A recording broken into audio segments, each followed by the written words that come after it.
মহিলাদের দাওয়াতি কাজ করার পদ্ধতি জানতে চাই, আর মহিলারা দাওয়াতি কাজ না করলে কি আল্লাহর কাছে কৈফিয়ত দিতে হবে কিনা। আল্লাহ সুবহানাহু ওয়া তাআলা কোরআনে কারীমে বলেছেন, আল মুমিনুনা ওয়াল মুমিনাত বা'দুহুম আউলিয়াউ বা'দ ইয়া'মুরুনা বিল মা'রুফ ওয়া ইয়ানহাউনা আনিল মুনকার ইলা আখির আয়াহ। অর্থাৎ ঈমানদার নারী পুরুষ একে অন্যের পরিপূরক এবং অভিভাবক।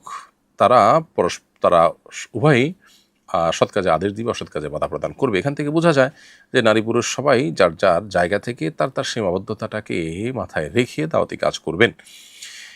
একজন নারী তিনি তার পরিবারের সদস্য, তার ছেলে মেয়ে যারা তার অধীনস্থ, তাদের মধ্যে দাওয়াতি কাজ করাটা তার জন্য কর্তব্যের অংশ হয়ে যায়। কখনো কখনো তার সাধ্য অনুযায়ী দাওয়াতি কাজ করাটা তার জন্য উত্তম এবং জায়েজের বিষয় হয়।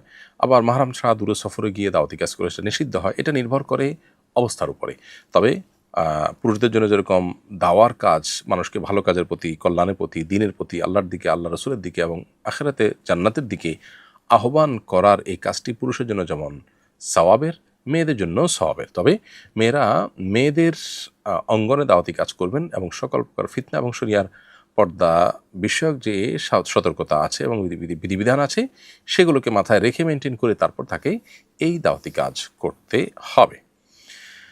এরপরের প্রশ্ন হলো, আমি একটি ফ্রিজ বাকিতে কিনতে চাচ্ছি। দোকানদার বলেছেন বাকিতে নিলে 60,000 আর নগদে নিলে 50,000 টাকা লাগবে। এভাবে ক্রয় বিক্রয় করা জায়েজ হবে কিনা? উত্তর হলো, যে কোনো পণ্য বাকিতে এক দাম আর নগদে নিলে আরেক দাম, একটু কম দামে। এভাবে যদি বিক্রয় করা হয়, বিক্রি করাও জায়েজ, কেনাও জায়েজ। তবে যেই মজলিসে ক্রয় বিক্রয়ের চুক্তি হবে সে মজলিসে চূড়ান্ত হয়ে যেতে হবে যে আমি ঠিক কত দামে নিচ্ছি এবং কিভাবে নিচ্ছি, পুরো জিনিসটাকে স্পষ্ট এবং ক্লিয়ার করে ফেললে সেটি জায়েজ হবে। প্রতি বছর কোরবানি দেই, সেই নেশাব পরিমাণ সম্পদও আছে, কিন্তু সার্বিক বিবেচনায় আমি এখন ঋণগ্রস্ত। এবার যদি কোরবানি না দেই তাহলে গুনাহ হবে কিনা? উত্তর হলো, আপনার যে পরিমাণ ঋণ, আপনি ঋণী হয়ে গেছেন, আপনার যা সম্পদ আছে সেখান থেকে ঋণের পরিমাণটা মাইনাস করার পর যে সম্পদ থাকবে সেই সম্পদ যদি নেশাব পরিমাণ হয়, 52 তোলা রূপা কেনার মতো হয়, তাহলে আপনার উপর কোরবানি আবশ্যক হবে, আর না হলে কোরবানি আপনার উপরে বর্তাবে না। কোম্পানির প্রয়োজনে মাঝে মধ্যে আমাকে সফর করতে হয়। সফর অবস্থায় পড়ার জন্য সাধারণত আমি ব্যাগে কোরআন কারীম রাখি, কিন্তু ইস্তিনজার প্রয়োজন হলে সব জায়গায় ব্যাগ রাখার মতো নিরাপদ জায়গা থাকে না। তখন ব্যাগে কোরআন সহ বাথরুমে প্রবেশ করতে পারবো কি না?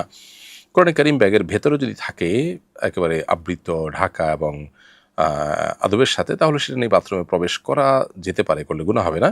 তবে যথাসম্ভব কোরআনের আদব রক্ষা করার জন্য সচেষ্ট থাকতে হবে। বাহিরে রেখে যেতে পারলে সবচাইতে ভালো। যদি আপনি নিরুপায় অবস্থায় বাথরুমে প্রবেশ করতে হয়, তাহলে সেক্ষেত্রে ব্যাগটা ইত্যাদিতে ভালোভাবে নিরাপদে রেখে তারপর আপনি প্রবেশ করলে সেটি আশা করা যায় গুনাহর কারণ হবে না।